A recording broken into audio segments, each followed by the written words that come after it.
Hello friends, সকলে কেমন আছো? নিশ্চয়ই ভালো আছো। আমিও ভালো আছি। আজ সকলের জন্য নিয়ে এলাম সম্পূর্ণ নিরামিষ এই শীতকালে শিমের একটা রেসিপি। গরম ভাতের সাথে শিমের এই রেসিপি খুবই খেতে ভালো হয়। শীতকালে এটা অনেকেই করে। আমি যেভাবে করি সেটা আমি আমার বন্ধুদের সাথে শেয়ার করলাম।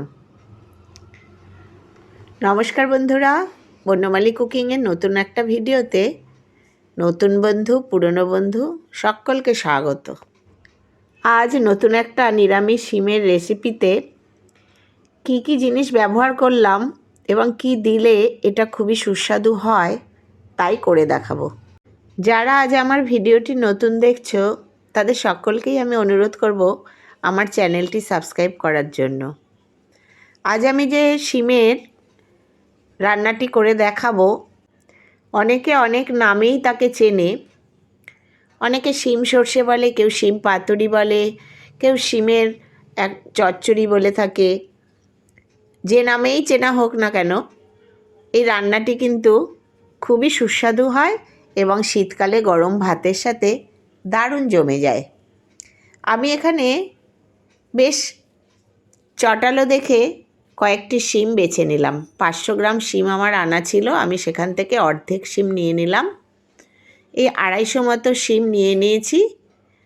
এইভাবে শিমের দুপাশে সুতোর মতো অংশটা এইভাবে ছাড়িয়ে নিতে হয়।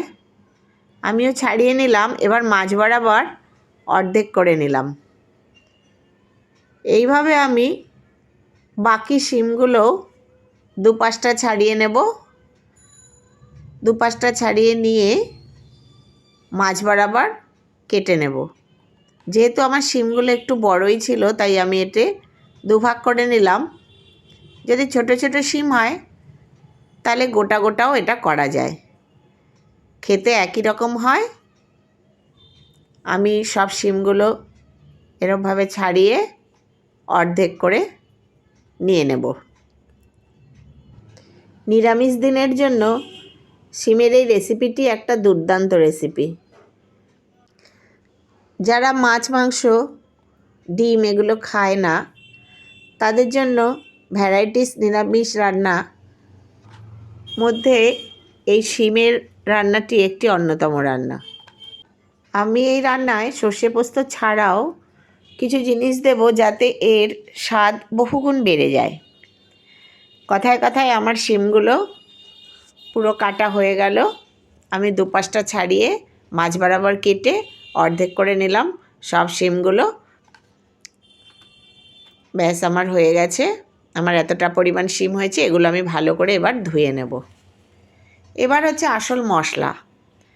শিলপাটায় আমি মশলাটা বেটে নেব, এতে এর রান্নার স্বাদ অনেক গুণ বেড়ে যায়। এখানে দেব আমি 1 চামচ সাদা সর্ষে, 1 চামচ কালো সর্ষে, 1 চামচ পোস্ত, দেব 2টো কাঁচা লঙ্কা, আর যেটা দেব সেটা হচ্ছে নারকেল কোড়া। এই নারকেল কোড়া আমি এখানে 2 চামচ নিয়ে নেব। এতে সর্ষে বাটার তিতকুটি ভাবটাও যেমন হবে না, তেমনি এই রান্নার স্বাদ অনেক গুণ বাড়িয়ে দেবে। আমি এই শিলনোড়ায় এই মশলাটা বেটে নেব। যাদের শিলনোড়ায় বাটা অসুবিধা আছে তারা মিক্সিতেও এটা পেস্ট করে নিতে পারো।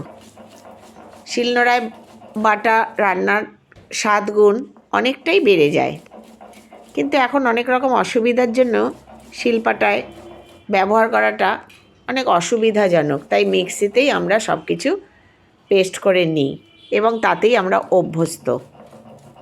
একমাত্র গ্রাম বাংলাতেই এগুলো শিলনোড়ায় বাটা হয়ে থাকে। আমরা কিছু শহরাঞ্চলের মানুষও কিছু রান্নার এই শিলপাটা ব্যবহার করে থাকি। আমিও এই মশলাগুলো শিলনোড়ায় বেটে নিলাম। এই মশলাটা আমি ভালোভাবে এরকম বেটে নেব। এবার আমি গ্যাসে কড়াই বসিয়ে দিলাম। কড়াইতে দিয়ে দেবো সর্ষের তেল। সর্ষের তেলেই আমি এই রান্নাটি করব। আমি শিমগুলো ভালো করে ধুয়ে নিয়েছি। এই শিমগুলো এই তেলের উপর একটু সাঁতলে নেব। প্রথমে কোনো ফোড়ন বা মশলা কিছুই দেব না, তেলের উপর শিমগুলো একটু সাঁতলে নেব। তবে শিম কিন্তু খুব ভাজা ভাজা করলে শক্ত হয়ে যায়, তাই জন্য খুব বেশি ভাজা ভাজা আমি এটা করব না। লো টু মিডিয়াম আঁচে রেখে সর্ষের তেলের মধ্যে শিমগুলো এরকম সাঁতলে নেব।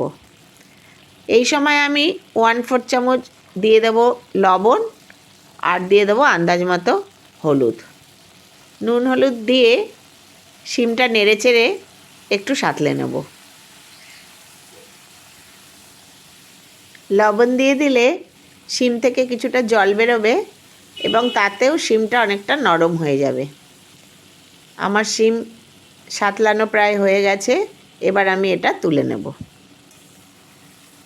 শিমগুলো তুলে নিলাম। এটা করতে আমার 3-4 মিনিটের মতো সময় লাগলো। এবার পুরো শিমগুলোই আমি অন্য একটা পাত্রে তুলে নেব। নিয়ে ওই তেলের মধ্যেই আমি দিয়ে দেবো অল্প করে কালো জিরে আর 2টো চেরা কাঁচা লঙ্কা। এই কালো জিরে আর কাঁচা লঙ্কা একটু হলে পরে আমি এর মধ্যে দিয়ে দেবো একটা বড় সাইজের টমেটো কুচিয়ে রেখেছিলাম, সেই টমেটো কুচোনোটা আমি দিয়ে দেবো। টমেটো কুচোনোটাও আমি এই তেলের মধ্যে ভাজা ভাজা করব না, টমেটোটাও একটু সাঁতলে নেব। খুব বেশি মশলা বা সবজি কোনোটাই এখানে ভেজে ভেজে রান্না করব না। টমেটোটা একটু সাঁতলে নেব। নেওয়ার পরে যে মশলাটা আমি বেটে রেখেছি, সর্ষে, পোস্ত, কাঁচা লঙ্কা এবং নারকেল, সেই মশলাটা আমি এর মধ্যে এবার দিয়ে দেব। এখানে আমার 3 চামচ মতো হয়েছে, এটা আমি দিয়ে দেব। টমেটো থেকে যে জল বেরোবে এই মশলার সাথে, সেই জলের সাথে একটু মিশে নাড়াচাড়া করে নেব। এটাও মশলাটাও ভাজা ভাজা করব না, একটু নেড়ে চেড়েই যে শিমগুলো আমি সাঁতলে তুলে রেখেছি সেই শিমগুলো এবার মিশিয়ে দেব। মিশিয়ে দিয়ে ওই যে পাত্রে আমি তুলে রেখেছিলাম সেই পাত্রে একটু হালকা উষ্ণ জল নিয়ে রাখবো, আর এদিকে শিমের সাথে মশলাটা একটু মিশিয়ে নেব। ভালো করে মশলার সাথে শিমের সাথে ভালো করে মিশিয়ে নেব। অন্যদিকে হালকা উষ্ণ জল আমি যে পাত্রে শিম তুলে রেখেছিলাম সেই পাত্রে নিয়ে নিয়েছি। এবার সেই জলটা এর মধ্যে দিয়ে দেব। এই জলেই ভাপেই এটা শিমটা যতটুকু আর বাকি আছে সেদ্ধ হতে সেটা হয়ে যাবে। খুব বেশি জল এখানে ব্যবহার করব না, খুব বেশি জলে শিম সেদ্ধ করে নিলে সেটা ভালো হবে না খেতে। এবার এই মশলার সাথে এই অল্প ছোট্ট 1 বাটি মতো জল আমি দিয়েছি। এবার বাকি যে শিমটা সেদ্ধ বাকি আছে সেটা হয়ে যাবে। আর এখন আমি একটু ঢেকে দেব। এই 5 মিনিট মতো ঢেকে দিলেই তারপরে আমার এটা তৈরি হয়ে যাবে। 5 মিনিট পরে আমি এটা তুলে নিলাম। এবার এটা আমার হয়ে গেছে। এবার এখন কিছু জিনিস আমি এতে মেশাবো। শিমটা পুরোই সেদ্ধ হয়ে গেছে, আর এই সময় আমি একটু লবণটা চেক করে নেব, কারণ সেই শিম যখন আমি সাঁতলেছিলাম সেই সময় আমি লবণ দিয়েছি, পরে আর আমি লবণ ইউজ করিনি। একটু দেখে নেব, আমার এখানে একটু লবণ লাগবে, আমি দিয়ে নিচ্ছি। আর চিরাচরিত বাঙালিরা রান্নায় একটু মিষ্টি ব্যবহার করে, আর নিরামিষ রান্নায় একটু মিষ্টি দিলে খেতে ভালো হয়। যারা সুগার আছে বা মিষ্টি পছন্দ করে না তারা না দিলেই চলবে।